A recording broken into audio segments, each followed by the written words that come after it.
You're not gonna say, hey, y'all. Hey, y'all. Welcome to Marriage Minutes at His Pace. And today we're going to talk about stewardship and how stewardship shows up in marriage. Take it away, Professor Mark. Wow, what an introduction. Anyway, so we're talking about stewardship and why is stewardship so important? And so we tithe and What's the tithe? we give 10% to our local church for our gross. That's how we do it in the White House. We also do give everything that comes in, we tithe and give 10% to our local church or organizations that we uh, view and are fed by in terms of their ministries. And so after that, we have 90%. Now, most of the time, uh, I just operate the 90 and I shake and move. But I've gotten to the point lately that I have been thinking about stewardship, being a better steward over the 90, or being a better steward over the things that God has blessed me with or blessed us with. Forgive me. And so it came to my thought process as I was studying stewardship and I was, getting ready to go outside.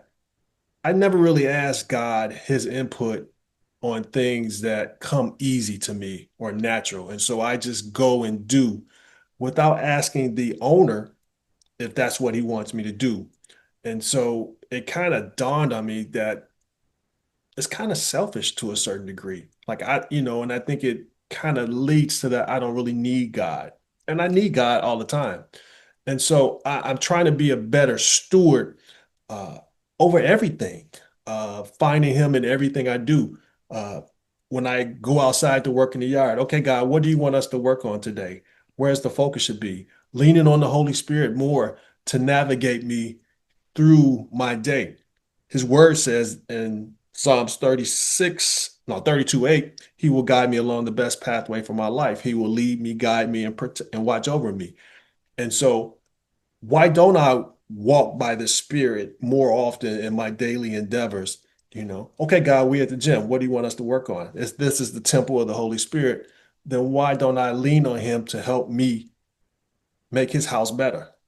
And so I just want to be a better steward over everything, not just, finances is, I get that, but my time, what I watch, what I do, what I eat, um, you know, I'm on the back nine, and so I might as well lean a little bit more in.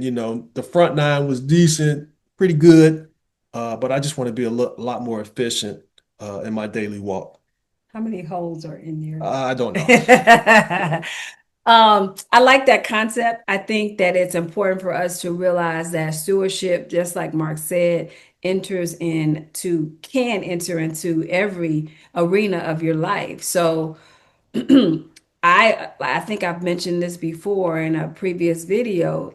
Anything as a believer that you're doing, you ought to be able to bring God into it. All of it. And so we push God in a box often when we're like, even if it's not something sinful per se, but it might be considered sinful if you're not inviting him into it, right? Because that allow when so let me break it down professionally. How often do you pray about those things that you want to do professionally, your advancements, new jobs, however you want to? Often do you invite him into that? Or do you just, like I have been very guilty of, well, God, I'm going to run this race until you say no. And you saying no is when I get a door closed in my face. And that's not necessarily the best thing, because while I have the courage to apply and to do some of those things, if God is not directing me down that path, then I could be wasting some of my precious time or being end up somewhere that I'm not supposed to be. So I learned a wonderful lesson about the patience and the peace of God, and it has to do with a red, yellow, and green light. So if you get that spiritually, if you built yourself up and you are being a good steward, If you get a green light from something, that means you have peace about those things and you're able to run. But you prayed about them and you can hear the voice of God. You know that that's Him. Mm. If you get some trepidation and some concern, maybe that's a yellow light in your life. That is a moment to wait and to seek God a little bit more, you know? And then honestly, we know when there are red lights in our life most of the time. We know when that don't feel right. We'll say something told me, yeah, the something is saying stop. Don't proceed.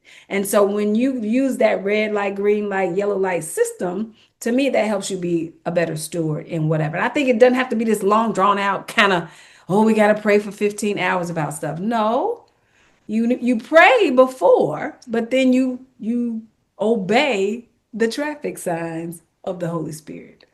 And how about that? How about that? That's all I got to say about being a good steward. And that's when the fight broke out. Is that when the fight? Why would the fight break out? Because then you don't necessarily want to surrender. Oh, the fight breaks out if you then you but you'll get a ticket if you Mm, go ahead and run the light, or yes. you'll get a warning if License you and registration. exactly. So that's I mean there's consequences to running the red light, and you can. There's consequences to running a yellow light, and you can, but Mm. consequences to not being a good steward So over everything. over Okay, everything. I'm done. Be well and be blessed.